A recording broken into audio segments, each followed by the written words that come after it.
cut. Welcome to the top cut. Welcome to the top cut. Welcome to the top cut. Top cut. Welcome to the top cut. Welcome to the top cut. Welcome to the top cut. Hello, everybody, and welcome into today's episode of the Top Cut Yu-Gi-Oh! Podcast. My name is Sunny. I am, of course, your host, and I am here with my co-host, and someone can even say friend, Giant Skyhawk. How are you doing? Tweet. Yeah? Is that your version of saying that Twitter was better than X? That too, but also just a representation of a bird. It's one of my favorite accounts on Twitter, actually, is a bird's rights activist. Excellent account. You should go check that out. As a Skyhawk, I'm a huge supporter of birds' rights. You are indeed Halcon Gigante del Cilio. Okay, so let's go ahead and get on into today's episode. I'm just going to call you Halcon de Cilio. Damn it, I closed out of the English to Spanish translator, and I already forgot how to say it. Of course, we want to start today by thanking all of our wonderful sponsors. So, of course, a huge thank you to Steelfox Games up in Shreveport, Louisiana, and of course, ETB Games in Alexandria, Louisiana. ETB Games is, of course, the place where you can find the very first ever Top Cut podcast case tournament, which is being held this weekend, August 5th. Sign-ups start at 12, and when the shop opens, and the tournament itself will kick off at 2 p.m., there will be a guaranteed top cut to top 8, and then the full case of Duelist Nexus will be distributed out amongst top 8. So be sure to come check out the Top Cut podcast Duelist Nexus case tournament. Again, that is this Saturday, August 5th at ETB Games in Alexandria, Louisiana. Of course, we also want to thank Gem Accessories for sponsoring the show, as well as we want to give a shout out to Dragon Shield for, we have an affiliate link in the description. So shout out to them for giving us that affiliate link. Be sure to check out the Dragon Shield affiliate link before you shop on their website. So you just click it before you shop, and that way anything you purchase will help us. Same thing, we also have a TCG Player affiliate link in the description down below. Now, of course, we also want to take a moment to thank all of our wonderful patrons for their continued support of the podcast. If you're interested in getting an extra episode every week, you can, of course, check out our Patreon in the description down below. I'll warn you, if you sign up near the end of the month, now it's August 1st, so you don't have to worry about that. But if you sign up in the last few days of the month, the Patreon automatically charges on the first day of each month. So if you're wanting to subscribe to our Patreon and it's it's the end of this month, it's the end of August, and you subscribe on the 28th or the 30th, it'll actually charge again on the 1st. So if you're going to do that, please wait until the 1st of the month. That way you don't get double charged, because I don't think that somebody should be double charged for something that they used for 3 days, which is kind of an aside. By the time our listeners are actually listening to this episode, it will be the 1st of the month. So actually, just that's what I said. So now it's.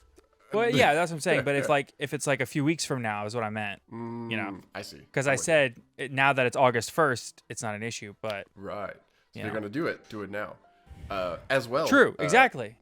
You can also visit Tier 0 Games and use code TOPCUT5 for 5% off of your order.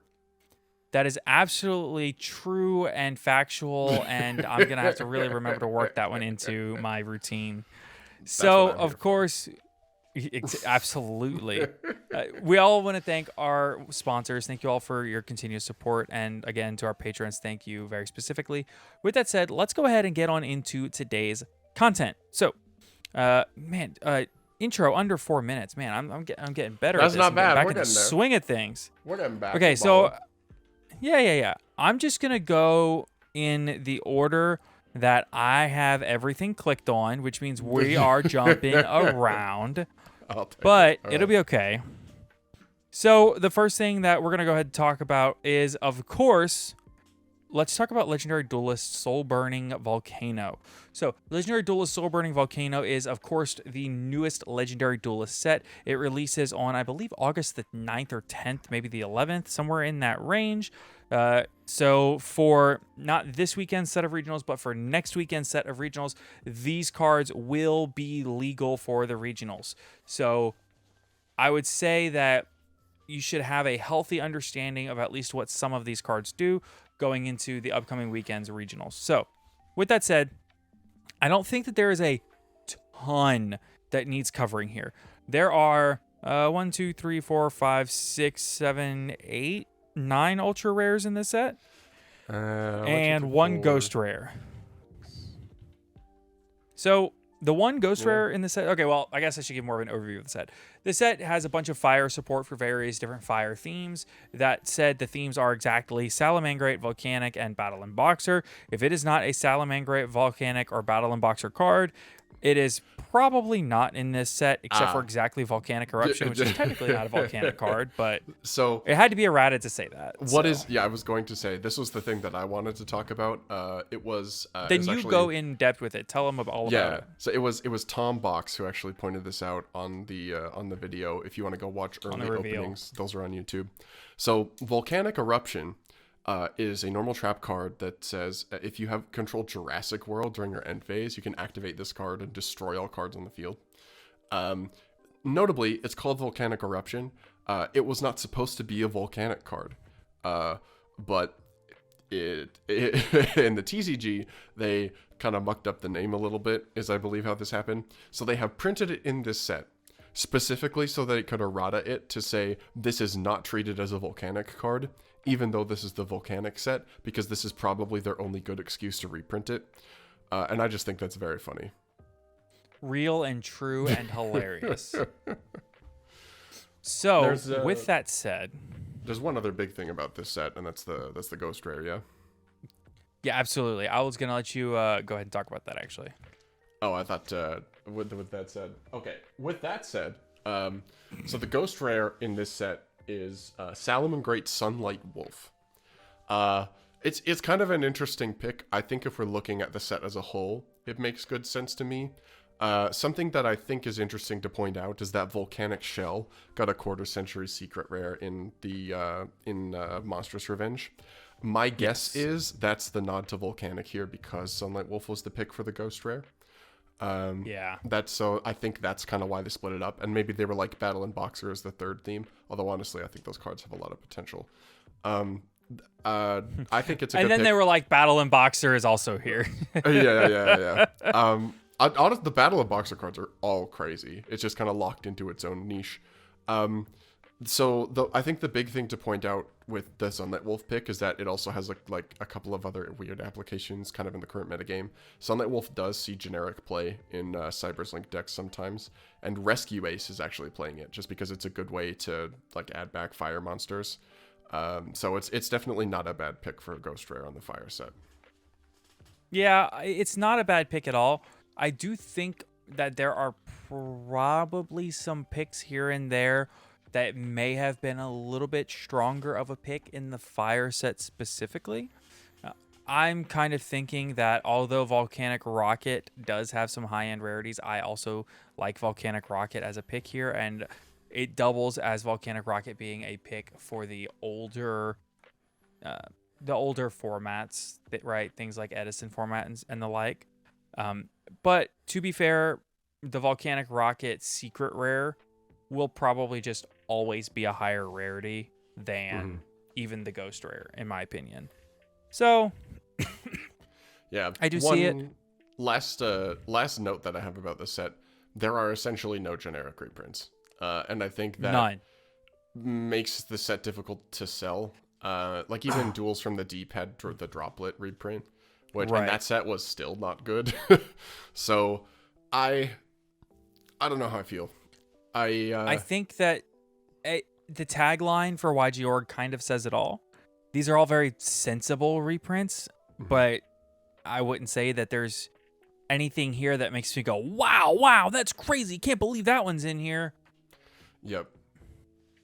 Exactly. So, I will say this, though. If you buy enough of this set, you have the entire Salamangreat core, the entire Volcanic core, and the entire Battle and Boxer core. There are 0 cards from any of those decks that miss the cut, period. The only thing you would need is if you're playing Salamangreat, you might need some other things like Microcoder or Flame Buffalo or things like that. And Sign Up Mining. And then... Sign Up Mining. Kind of crazy that Flame Buffalo didn't get a reprint here. Yeah, I could see that. Or Lady being Debug. I mean, Debug has a lot of reprints. Yeah, it's kind of been around the block. Yeah, I guess that's true. I could see a Buffalo reprint being here. But it's not, because they limit these to 60 or 61 cards, and outside of the 61 cards, it may as well not exist, which is crazy. Very true. Well, All right. alas, we move on. What's next on the docket here? What have you clicked Next, on? we have OTS Tournament Pack 2020 or 2020. OTS Tournament Pack 23 has been announced, which makes sense. They usually announce these right after the one before it goes legal. So OTS 22 just was legalized for distribution or whatever. So now we have OTS 23 being announced. Again, this really just makes a lot of sense. The pack being that dark red on black looks very good, though. 3 new OTS Ultimate Rare cards are now available in OTS Tournament Pack 23. OTS Tournament Packs are not for sale items provided exclusively to Konami's official tournament stores or OTS stores to reward duelists who play in their tournaments. OTS Tournament Packs give duelists who enter the tournaments at an OTS a chance to pick up cards that are useful for newly introduced or recently revamped strategies, as well as picking up generally useful cards and foil upgrades. OTS Tournament Packs are also the home of the OTS Ultimate Rares, coveted by duelists far and wide. OTS Tournament Pack 23 introduces 3 new OTS Ultimate Rares, including Enemy Controller. Left, right, A, B, take control of an opponent's monster or change its battle position in style. First released in Ancient Sanctuary after Kaiba used it in the Yu-Gi-Oh! Animated series, you can finally get your hands on this iconic card as a stunning Ultimate Rare. Get ready to bling out your deck and collect all the new OTS Ultimate Rares in OTS Tournament Pack 23. So, other than the description, there's not really much to talk about here. Obviously, Enemy Controller is a very, very good Yu-Gi-Oh card who, up until now, maximum rarity has been the Ancient Sanctuary Ultra Rare or the Legendary Collection Secret Rares, which are both very nice printings, but this will, if it's done well, which I imagine it will be because I think there is some texture that you could justify in the background of this card. I think that if done well, this card will immediately become max rarity for Enemy Controller. Not that it's a card that's lacking reprints, but it'll be nice to have it. I think Torrential Tribute would have been a better pick, but whatever. I mean, to be fair, there's no reason that there couldn't also be Torrential. I think very true. Personally, I think Econ is a great pick. It's a card that has seen modern meta play on and off over the last few years. It was pretty good like last format and the format before it. Like another way to deal with something like an Arise Heart. It's got like a bunch of other random applications. So like, I mean, the Econ's been a card that's been really good. I think it is interesting to note that this probably does become max rarity. Like, this card has a lot of printings and a lot of different rarities, but there's nothing that's like massive. It's pretty much a competition between exactly like the original Ultra. You've got the secret rare from Kaiba Collection. You've got the dual terminal that tends to climb up in price, and then there's the Dark Revelation 2 super rares, also tend to get very expensive. But like they're all kind of like in contention, but if the ulti is good, this probably just like blows them out of the water. So it'll be interesting to see what it does to those other options too. Like I imagine a universe where Econ actually ends up with some pretty affordable good rarities if you don't want to go in on the ultis. It's also good, like it's an Edison Ultimate Rare kind of like sure, absolutely. Like, absolutely. This card's very good in Edison. Yeah, good pick. Give me a handful of cards that you would like to see in the super rare and common slots of the new OTS pack. Off the top of your head, you got any? Okay, yes, absolutely I do. Xyz Encore. You can even throw in an ulti. You can even throw in an ulti if you want. Okay, Xyz Encore needs to be in this OTS pack, like very badly. So does, I would love to see it as. Would love to see it as a common. What if you do one, then I do one, and we go back and forth? Okay, good. So my first one as a common, I would like Xyz Encore. Yes, very good. I would like to see as either a common or a super, either one, because it only has one rare printing, is Substitute. It is now legal in the TCG, has been for almost a year. It's not broken. It's fine. Just reprint it so we can have it for Edison. Thank you. That 100%. They always do like super rares for stuff that they've like very recently printed as like a rarity upgrade. So personally, I would like to see Cyber's Deceive Worm as a super rare. I think it's a card that's going to see a lot of play with the Link 5. Rescue Ace is already using it, and now that we have Protect Code Talker and like the Code Talker Link one that brings itself back, I think that line is something that's going to see a lot of play. So having Cybers to save for him as a super would be nice. Absolutely. I would like a common or super rare printing of Elemental Hero Absolute Zero. It has seen yet another spike in price. Yeah. It was already $10 even for the commons after the rise of Edison format, and Heroes being one of the best decks in Edison has even made it even more expensive. And that in conjunction with the recently topping at Nat's hero list, and it is as expensive as it has ever been. There's not a single copy that is less than $10 or $15. Yep. One card that I would like to see at common or super is actually Absolute Zero would be a beautiful ultimate rare. I'm sorry, continue. It would be a nice ulti. We did those splashing waves in yeah. the background. Oh, we just got Mirror Jade, so I don't know if they would do a fusion again, but it's definitely an option for sure. As a common, I would like to see Danglong, First of the Yangzing. This card does not yet have a reprint, and it doesn't seem like it fits into anything upcoming. So I think it would be a great OTS print. They'd like to do stuff that comes off the ban list in these as well. So Danglong. that is actually an amazing reprint one. Danglong is a really great pick. I really like that. Nice. You got any more? I would like to see a common printing of Colossal Fighter. Yeah. Speaking of, yeah, I know all of mine are Edison format cards, but there are a lot of Edison format cards that just really need reprints. Also, I think it's a great place to do them. Like a lot of the common reprints, it is stuff that like, usually a lot of the common reprints are kind of stuff that doesn't matter, and like using them for Edison would be a fantastic way to not only get Edison players to go to locals for Time Wizard events to get OTS packs, which would have Edison prints in them. Like this cycle is something and honestly I wonder if this econ is a preview of that. Like I would be that would be amazing. I mean, and you're really looking at what about the timeline would be, because generally the timeline on products is about 18 months, which I think the OTS timelines tend to be a lot shorter timelines because it's only a 20 card set and there's only 3 ultimate rares and a couple of 6 or 7 supers and 10 or 12 commons. It's a lot shorter of a set to build, and it's a lot shorter turnaround on these. But I do think that overall there's like an 18-month delay between announcement of a product or R&D development from this beginning of the product's like entrance into the brain of R&D till packs hit shelves. It's like 18 months. So the announcement of Time Wizard was just a little over 18 months ago now.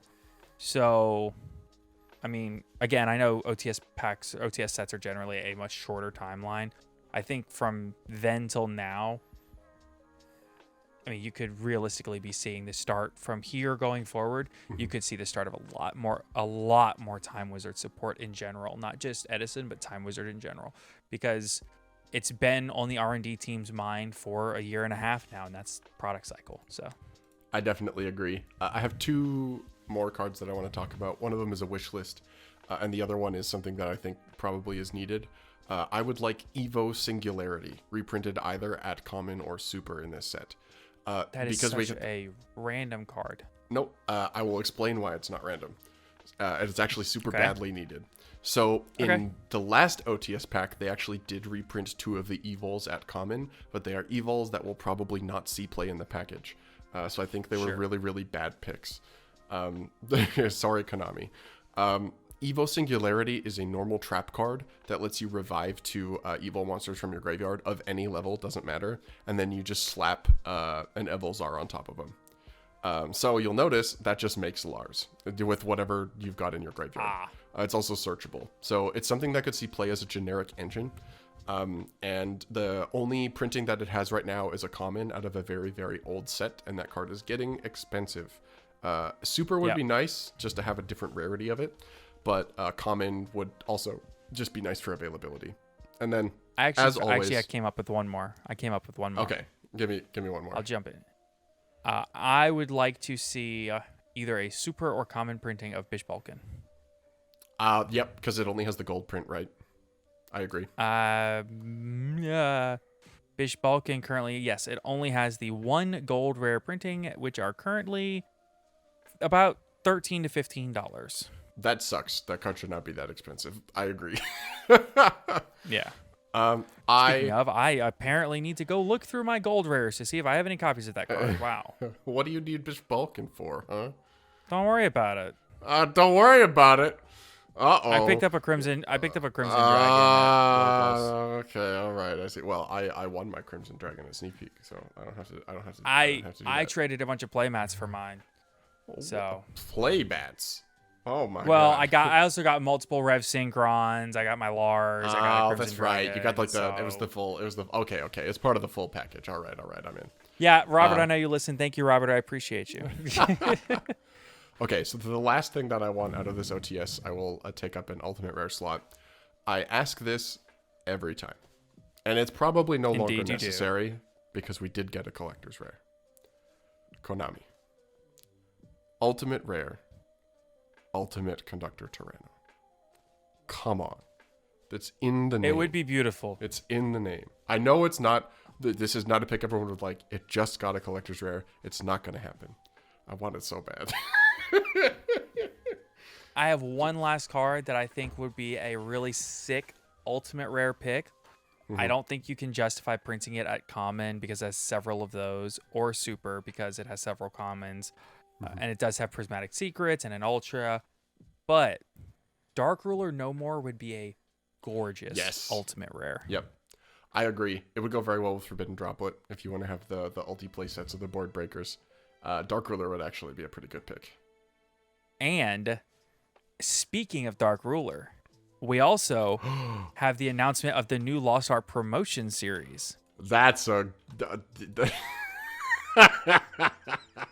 Segue game 1 point, friend. That's well done. I was not even expecting that at all. That's very good. I know. I'm good. It's like the tech bros on like tech campuses in San Francisco in 2005.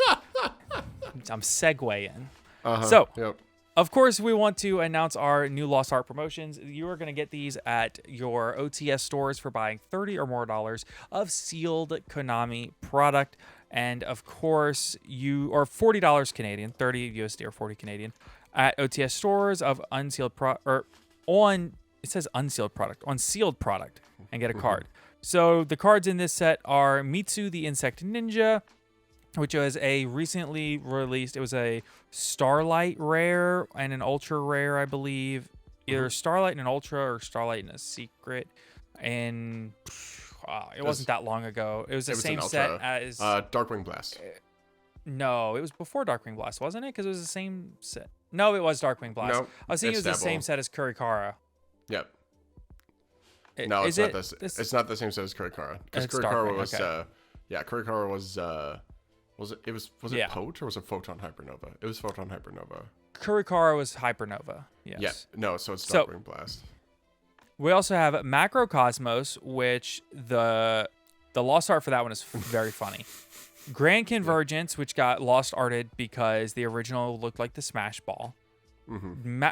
Dark Ruler No More, which just has the horns on the Dark Ruler Hades. Masked Ninja Ibisu, which I haven't looked at this one close enough to care. And Magician Salvation, which of course, as every card with Dark Magician Girl is, the difference is generally either showing leg or showing her booba. So I have some thoughts. I have some opinions. I think what? So I this is maybe a larger conversation, so I won't get too deep into it. Why are we still doing this? Why are we still censoring the card arts? Like, I don't know. If we have a mechanism, and like if you think about the Lost Arts here too, so many of the changes are just like minuscule, right? Like the Macrocosmos, we're just pulling it up a little bit. The Mitsu and the Magician Salvation is just like tiny changes to the clothing. The Dark Ruler No More is adding horns. Like, why, if we have a vehicle with which to retroactively change these cards, are we continuing to censor them? Especially like a card recent as something like Mitsu, right? What is literally the point? Like it is the goal to continue there's still so many old cards that you could do with the Lost Art promotion. Like, it just does not make any sense to me. I wonder if there's maybe some legal reason that they have to still continue, like maybe they're contractually obligated for some distributors or whatever to do it, but then the Lost Art is a way that they can undo some of those changes. If that is the case, I would imagine like, I would imagine that the Lost Art promotion, the reason that they still censor, has something to do with contractual obligations with either distributors or, honestly, could be Toei Animation to this day. Also, because Toei holds a lot of the rights to Yu-Gi-Oh! In the Americas and Europe and such. But I will guarantee you this. The reason that they are able to release those cards as Lost Arts is because they are directly distributing them to the OTS stores themselves. Yeah, that's the reason that they can do whatever they want at that point. It wouldn't surprise me if that was the case, actually. Maybe there's some issue with Walmart or whatever. Yeah, I guarantee it's the reason that they're allowed to do it, but I would also say there's a reasonable possibility of these cards being released, meaning that there are other cards which have never been released in America for art reasons that have never been backed down on that might, which specifically Magician Girl or whatever she's called. We could see that one come in at some point. It wouldn't be like a Lost Art per se, but you know. Right. Yeah. I don't know how I feel about that. But regardless, well, they can't release it without altering the art due to contractual obligations. Right. And they are not allowed to alter the art because of Kazuki Takahashi's wishes. Yeah. And if they're not allowed to alter it and they can't release it without altering it, then the only way to do it is to release it without altering it.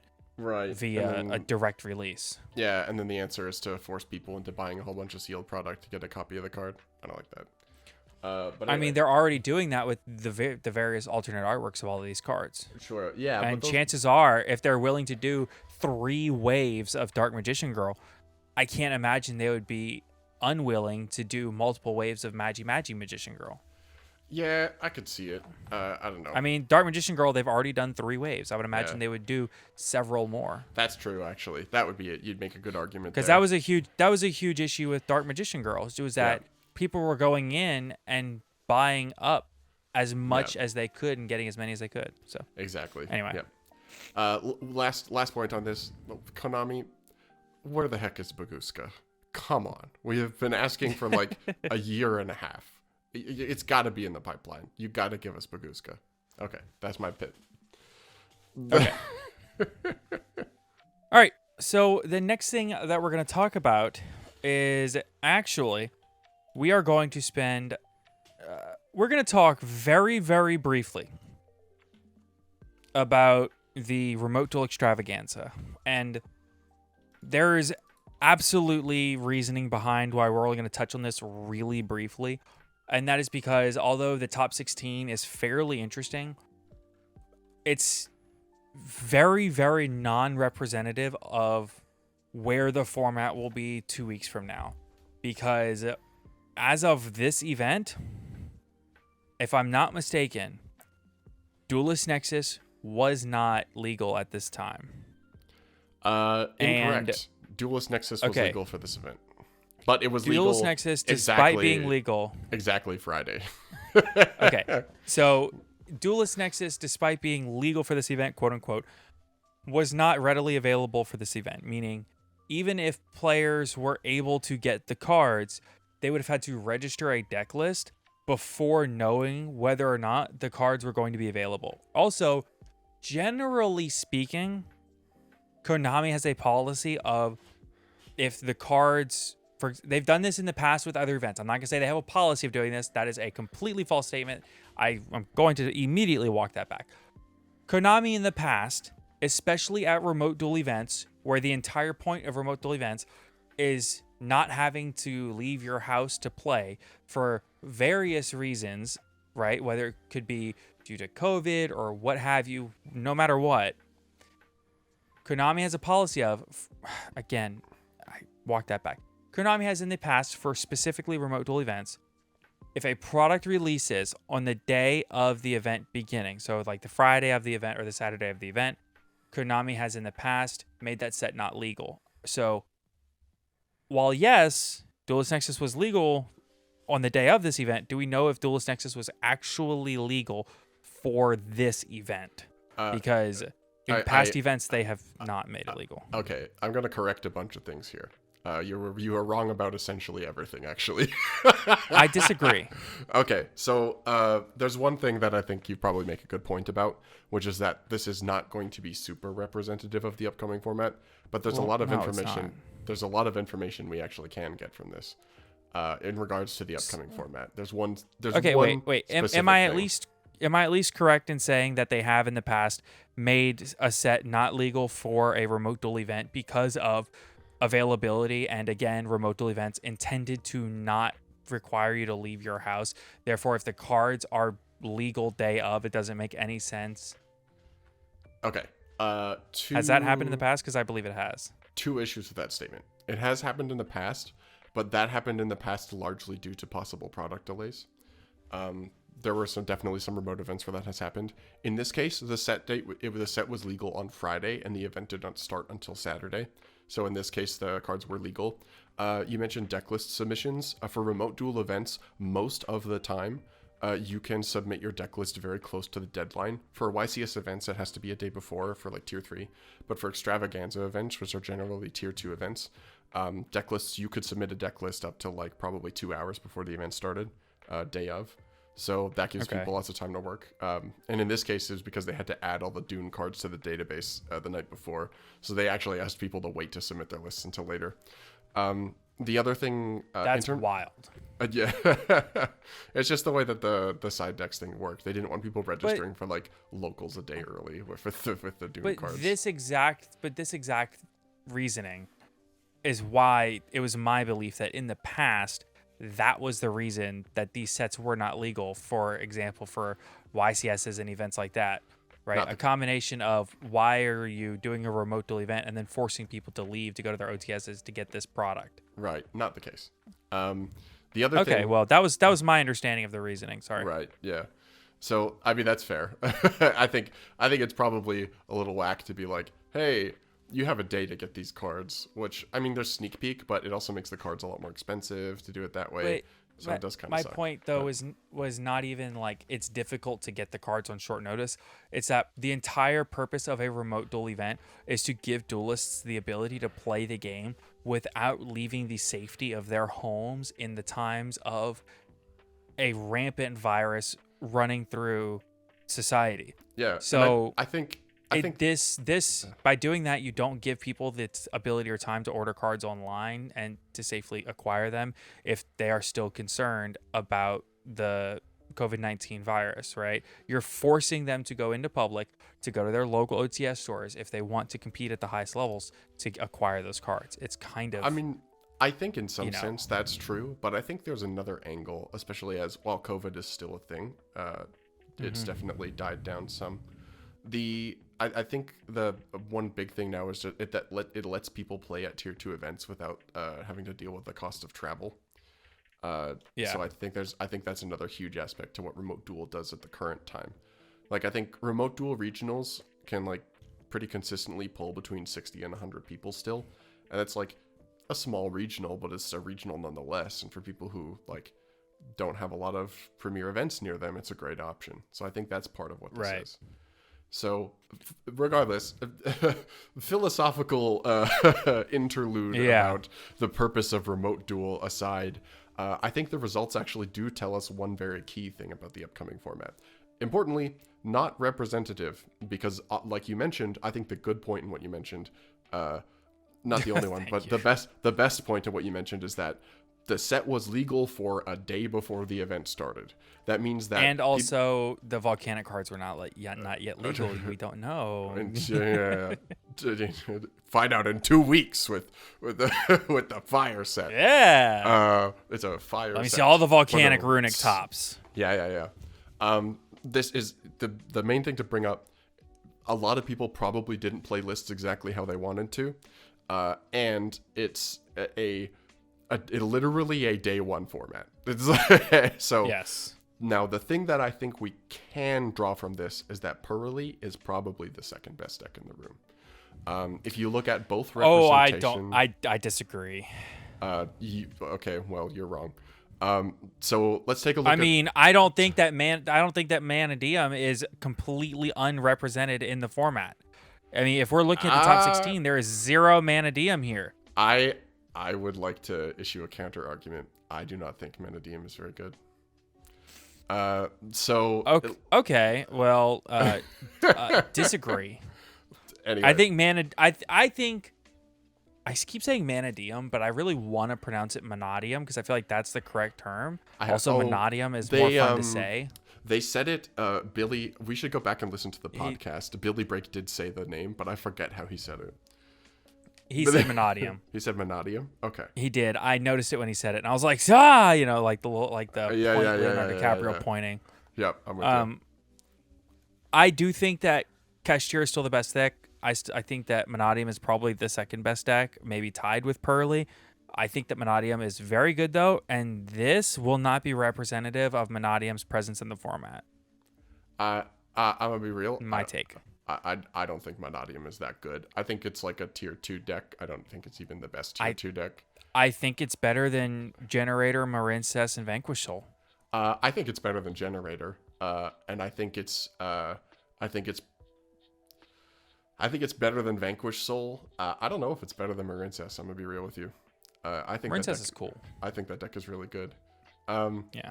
So important to note, if we're looking at the top 16 results, we've got 6 Kashtira players still holding down results. To be fair, it's week 1 or day 1 really, so people could be just playing what they're comfortable with, but it clearly did well.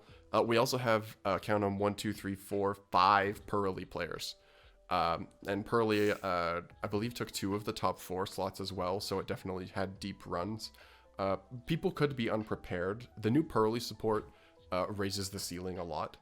You draw a lot more cards on your high roll setups, and you have a lot more room for tech.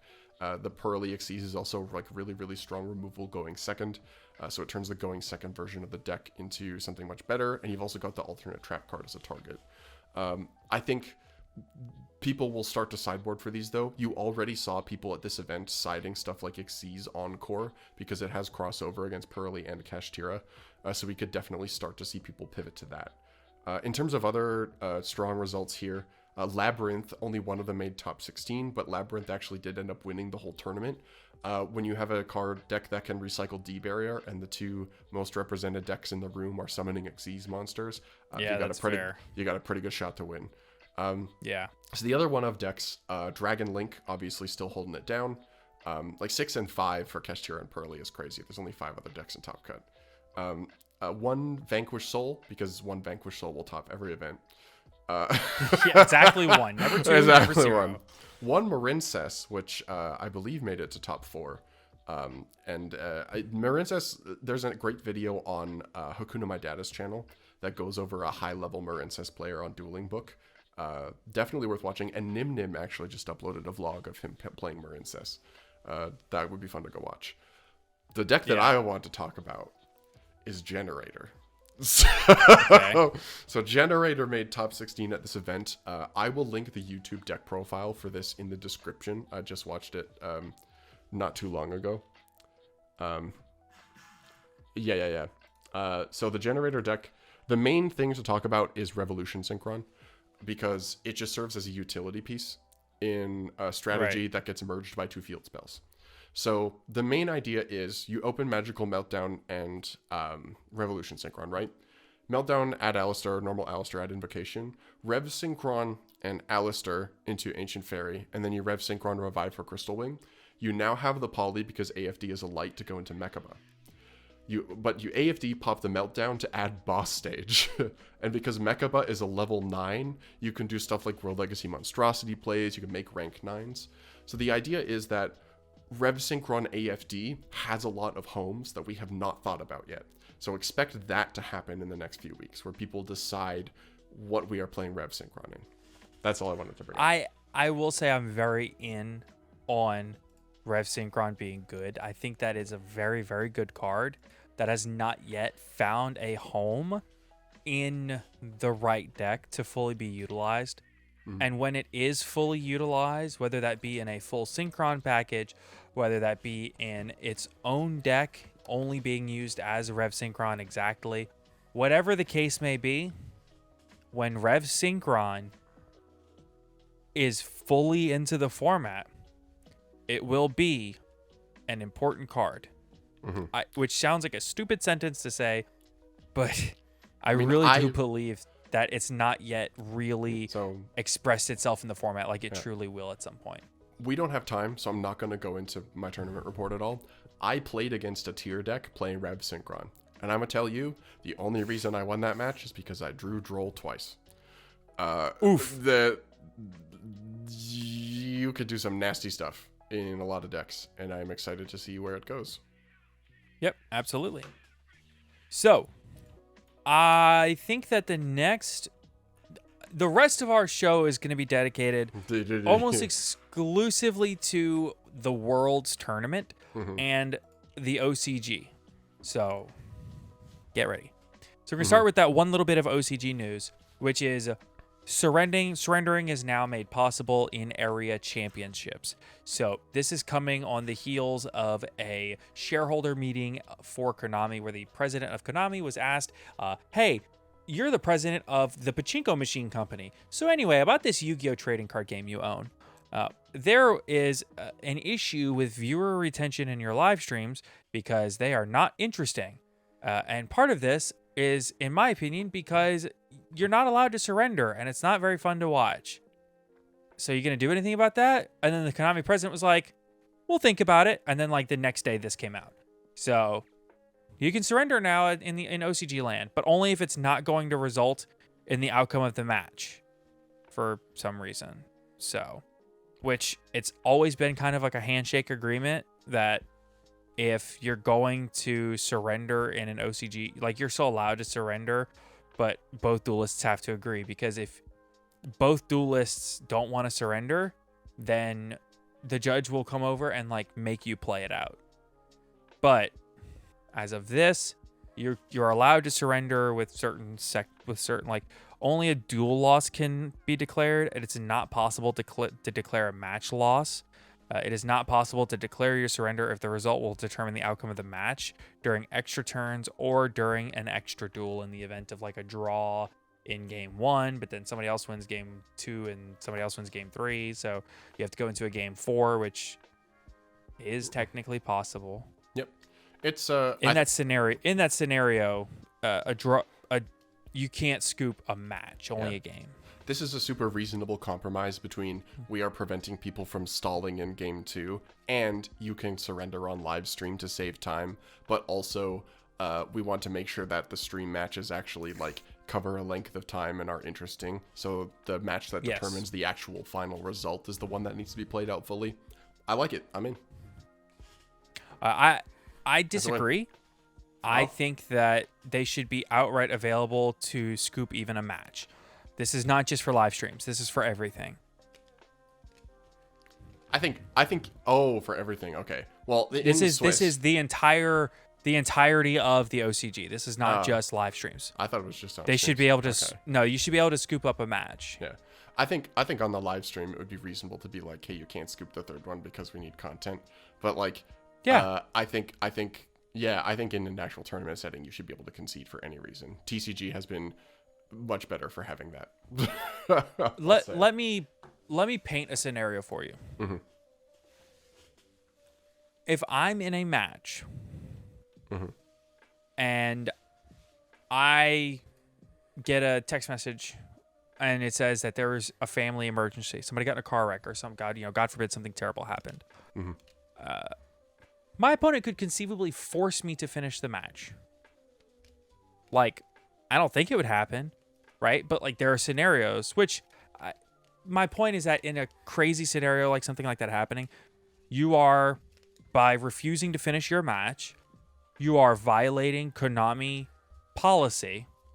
And I'm sure any reasonable judge or reasonable opponent can conceivably understand why you would have to get up and leave. But the fact that there is an avenue for somebody to, you could in theory be banned for that, right? Which I think it's kind of a logical fallacy to assume that anybody would go that far in that kind of a scenario, that they would try to ban you in a case of life or death family emergency, right? I don't think that that's a realistic scenario that would happen.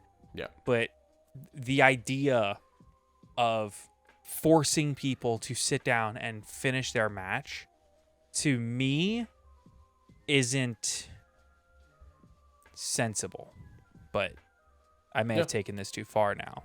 Anyway, baby steps. Anyway, there's the one really big news. Yeah, I guess the important thing to note though is that if you want to see change within the Yu-Gi-Oh part of the Konami company, it is possible. You just have to go to a shareholder meeting and call out the president directly. You just have to buy stock, I guess. Yeah. So, there is absolutely some major news, which is the Forbidden Limited list for the World Championship has been revealed. Crazy. You mean, is that? You mean the other thing, right? The numbers. No, I wanted to touch on this actually. Okay, yeah. Let's hear it. I'm only gonna fly. I'm not gonna go through the whole list because the whole list is really, really long actually. Because for those that don't know, the World Championship ban list is comprised of basically every card gets put at its lowest possible quantity in either region. So, for example, in the OCG, Maxi is at 3, but in the TCG, Maxi is forbidden. So, for the purposes of the World Championship, Maxi will be forbidden in the World Championship. Not only that, but any card that is unreleased in any zone is also forbidden. So a great example here is Assault Synchron. We just got this card. Japan has had it for a while, I believe. We just got this card, but this card is unreleased currently in Korea. So it's banned anyway, right? Another great example of a card that actually could come up, Tri-Edge Master. Another card we just got in the Battles of Legend Monstrous Revenge. Japan has had it for a while. We have gotten it now. Korea still does not have this card. But you even have things like Magician Gal that I mentioned earlier. This card, while also unreleased in Korea, is also unreleased in the TCG. So even though they have it in the OCG and we don't have it here, it's banned. Things like that. Also, there's a list of about 200 maybe or 100 plus OCG vanilla monsters that are just unreleased anywhere but the OCG. So if you really wanted to play Turtle Raccoon, you could not do that. So no, my that Rock Ogre Grotto 2. No. No, not Kappa Avenger. Anyway.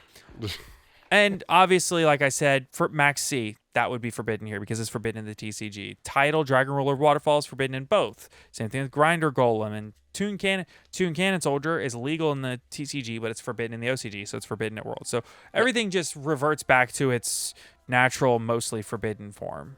So, which makes for a very long and very, very, very comprehensive ban list, which is very weird. Exactly correct. So, okay.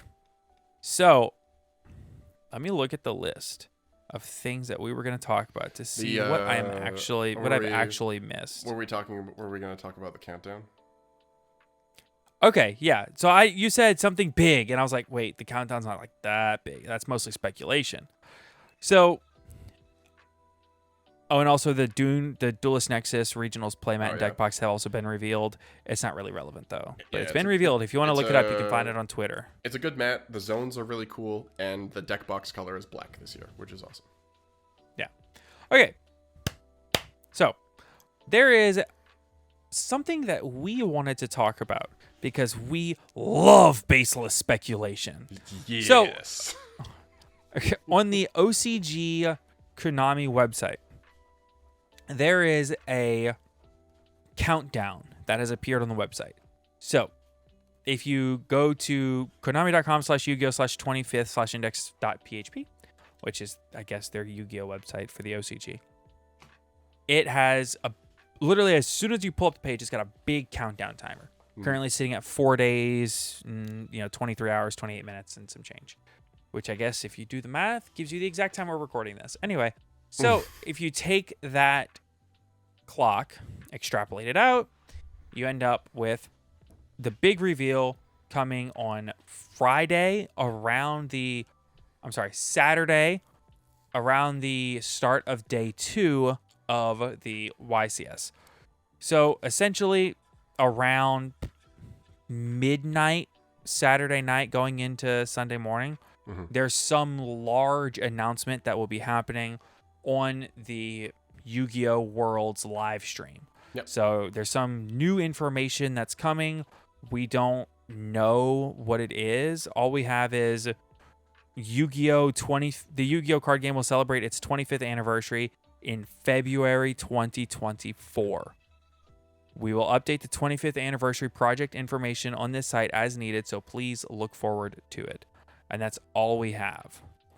So, with that said, we can do a lot of baseless speculation on what this could be. So I'll start with like the most obvious thing it could be. I was gonna have us go back and forth from like most obvious, least exciting stuff, and we'll finish it off with like the big thing that it could be that it probably isn't. The grand theory. Okay. Absolutely. Well, the most obvious thing is that it's, I think like the most baseline obvious thing is that it would be a movie. We haven't had one in a few years. They tend to do really well. It would not surprise me to see this be a movie announcement. Yeah, I do absolutely see the movie announcement as being something that's possible. But I will say my prevailing thought as far as what it most likely could be is actually the announcement of either a new TV show or a rehashing of the original Duel Monsters show with new animations and things of that sort. I can see that for sure. And that's something that would like kind of pick up more of the culture into it, get you more into more people into Master Duel. I think I think a movie is most likely, though, for what it's worth. Yeah, an offshoot of that, an Albaz lore anime would be kind of sick. Something like, or like World Legacy, right? Like that would be, I think that is something that people could get hyped for. I do think that having the various lores get their own anime, or even what would even be cool is if they did manga one-shots of certain archetypes, similar to how in Master Duel you have all the different story modes. Yeah. What if you got a manga one-shot, like just one long chapter of, the lore of Katakuri or whatever? Yeah, that'd be cool. I think probably I think the thing we discussed that was on the outside of possibility but was doable is like announcing Rush Duels worldwide. I think personally, I think that's unlikely because the OCG already has it, and seeing as this is the Worlds, I don't know why they would make an announcement that doesn't apply to the OCG. But they could say like Rush Duel is a thing, and also every region has all the cards, and now we're all like, I don't know. So it could be Rush Duel. I think it's unlikely. I will even go so far as to say is, I think we have 5 or 6 theories. I think that is at the bottom of my list. It's probably down there, yeah. As far as likelihood. What else you got? I think that there is a possibility of the announcement of a new master rule. I also do not find this to be the most likely, because while it is on the proper schedule as far as years go, it is not on the proper schedule as far as timing of the announcement. So generally new master rules are announced at Jump Festa. While I could see them announcing a new master rule here instead, that way they can kind of retain all the hype of it for their own audience and their own stream, and that way when people want more information about this hype thing, they can go like push it back into their own content rather than pushing people back into Jump Festa content, right? That way it helps their like views and things like that. Yep. But I don't think the timing would make much sense for something like that particularly. Yeah. So with that, would you like to introduce the grand theory? I would love to.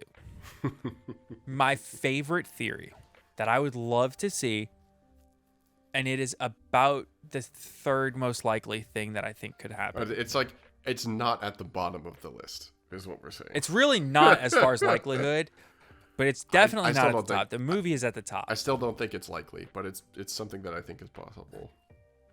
I'll put it at 10% chance. So what we're thinking is, and apparently I thought I was a genius for coming up with this today, but apparently it's been discussed within circles for months now, or days now, since the announcement, since this timer went live.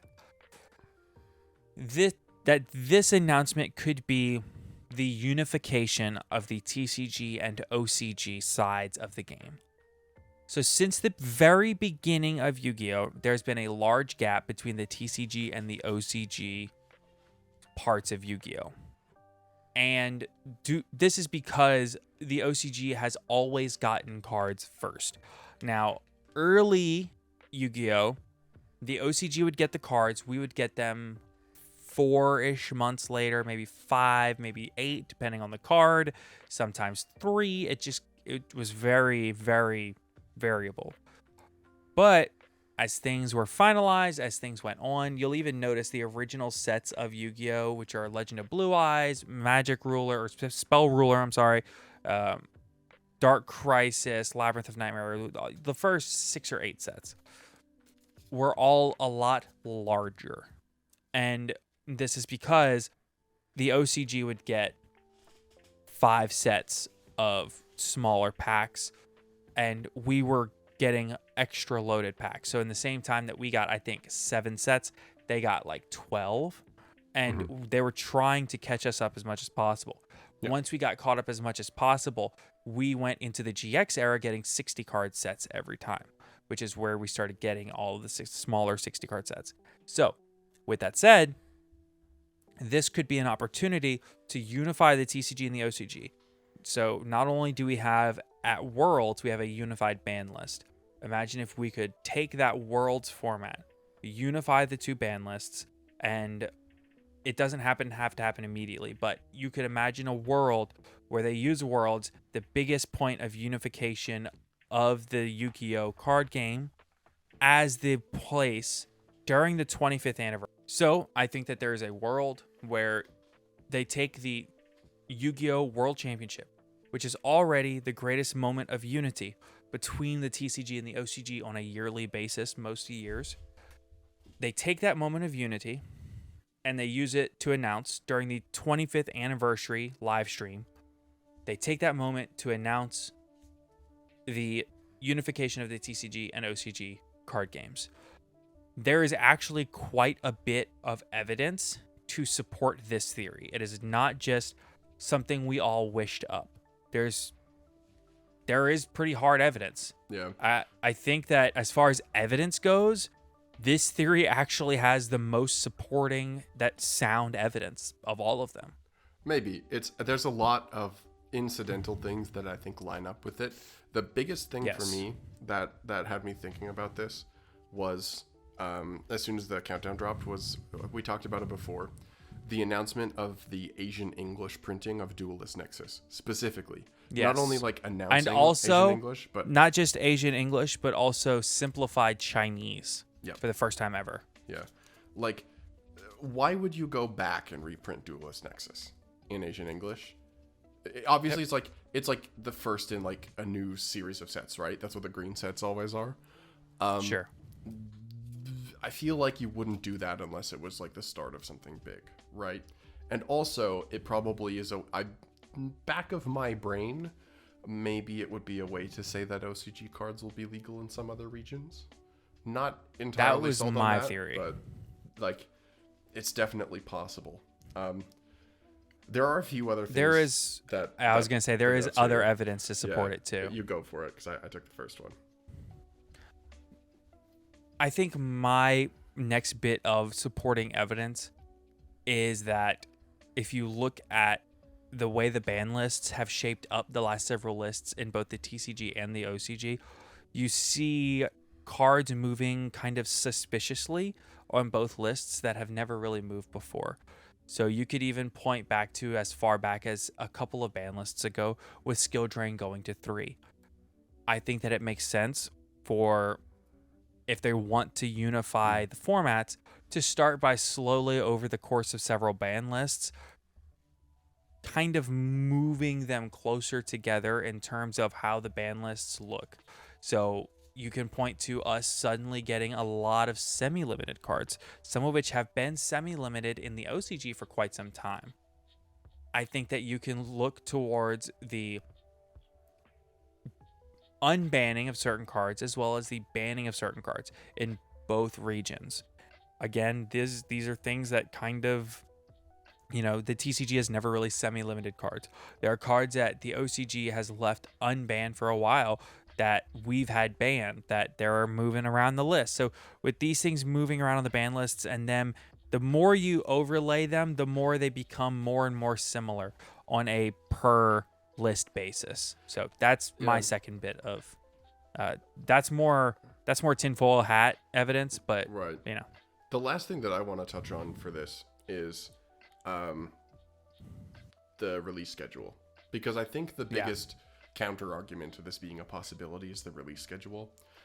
If you look at where we are right now, we are really not that far behind from the OCG at all. The OCG only just recently got Age of Overlord. That puts us like 3-ish months, maybe 4 behind the OCG. Especially if you take the timeline of like February 2024, it would not be out of the question for the TCG to be caught up by that point. Right. Something else to note is that even just the announcement of the Rarity Collection, we have never gotten this. We have absolutely, and we have gotten OCG style rarities to come in before, like a quarter century secret rare, I believe, is a thing. But we've never had those style prints, right? Correct. And I think, and for Konami of the TCG to introduce them as OCG style printings in OCG ratios, nonetheless. Yes. Is even just the quarter century secret rares is closer to an OCG style set release, right? Where if you look at the prices for Duelist Nexus singles, that aside from Rev Synchron, which is expensive, the Qs, almost all the other cards in the core set are not very expensive. And I think part of that is because of the quarter century secret rares. It's I'm really thinking about it.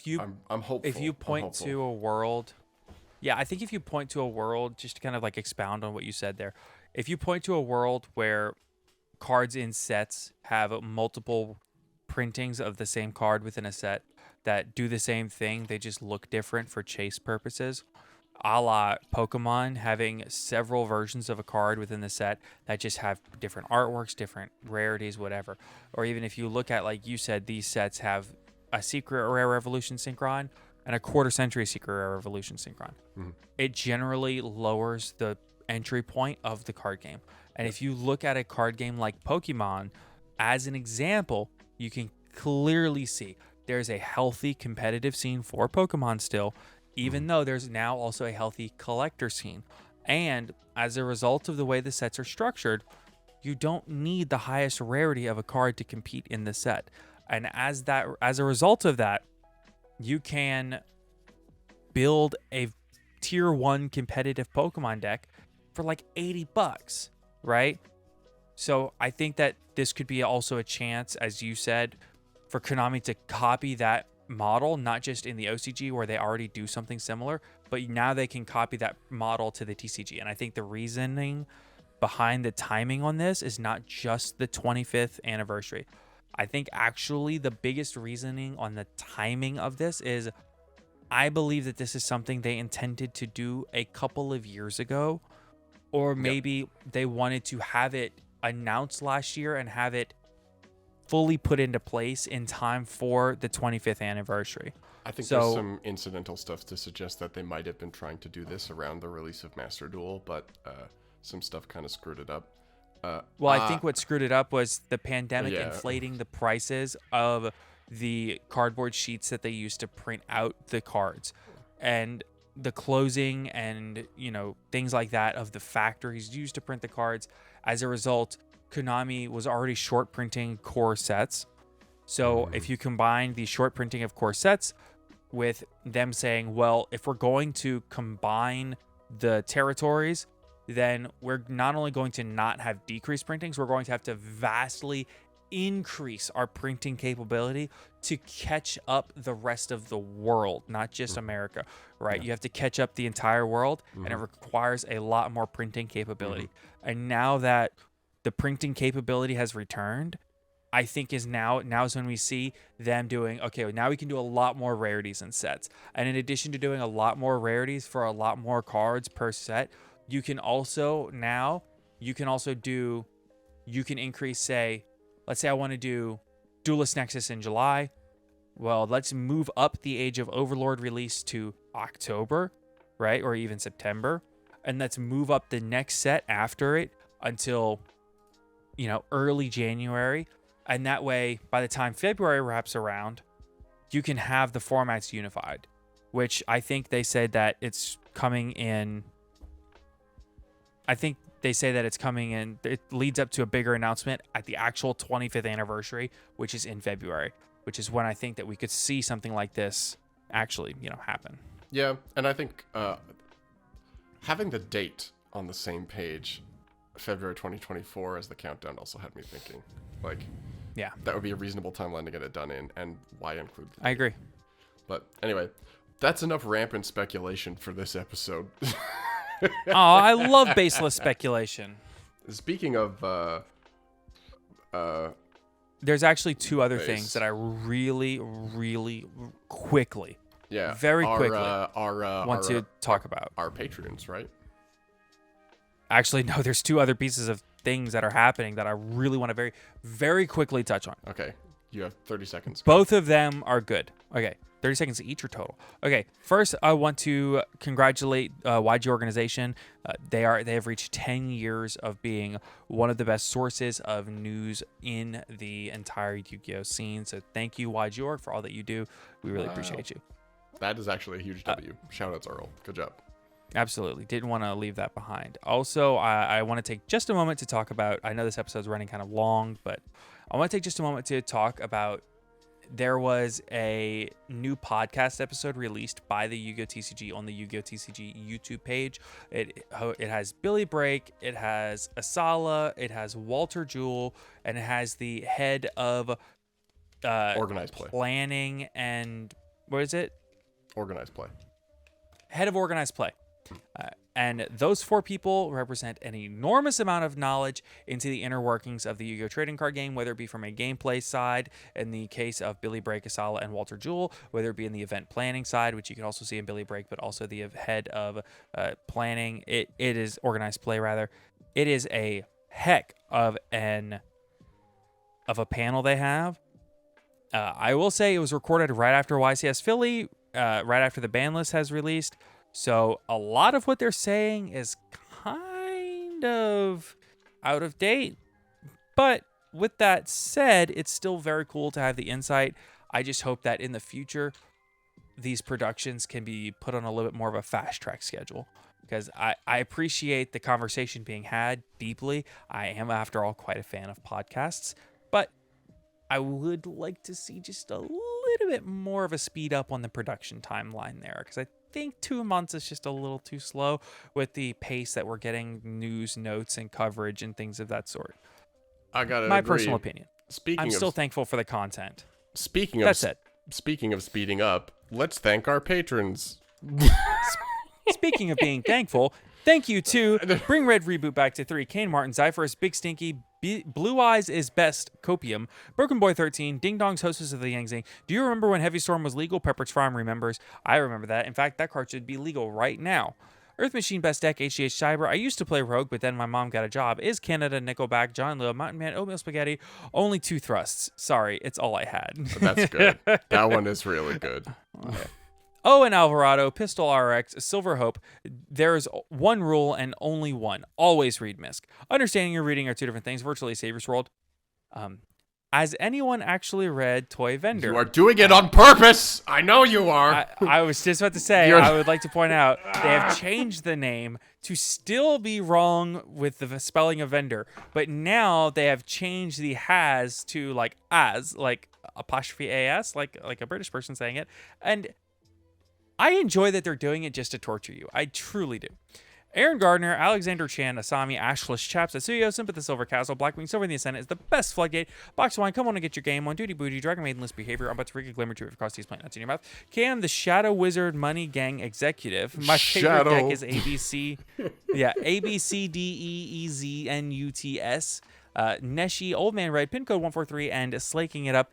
Thank you all so much for your continued support of the podcast. And of course, until next time, thank you and have a great week, everybody. Shadow Wizard Money Gang. We love casting spells.